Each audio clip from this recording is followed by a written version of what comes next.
ইউটিউবেতে আমরা প্রায়ই দেখি যে চাইনিজরা ডিম কেক বানায়।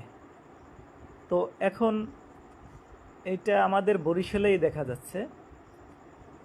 তো বরিশালে এটা ভালো জনপ্রিয়তা লাভ করছে। দেখেন এটা বানানোর প্রসেসিংটা দেখেন। এটা এই কেকের দুইটা পার্ট থাকে। তো এই দুইটা পার্টে আলাদা আলাদা করে ডিম দিচ্ছে। ডিমের কুসুম এক পাশে আর সাদা অংশ এক পাশে।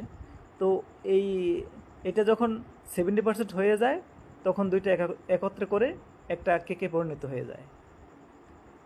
তো কেকটা আসলে দেখতে যেরকম লাগে খেতে তার চেয়ে ভালো লাগে।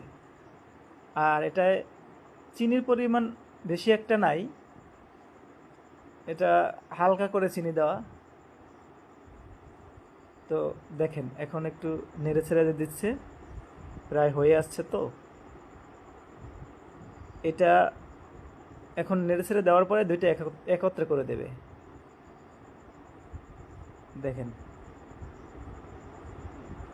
এই এখন আগুনের ছ্যাঁকা ওই পাশে একবার দিচ্ছে, আবার এটা উল্টিয়ে এই পাশে একবার দিচ্ছে। এখন প্রায় হয়ে গেছে, এই তো এখন উঠিয়ে ফেললো।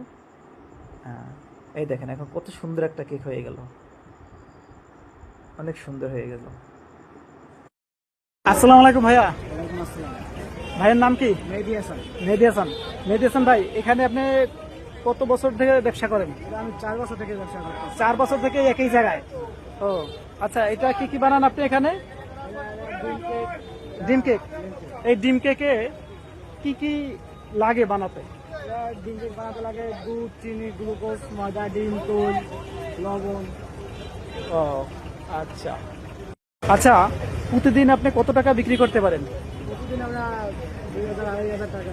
2000-2500 টাকার মতো বিক্রি করতে পারেন। আর আপনার এখানে এগুলোর পার পিস কত করে? এটা 25 টাকা করে। 25 টাকা করে।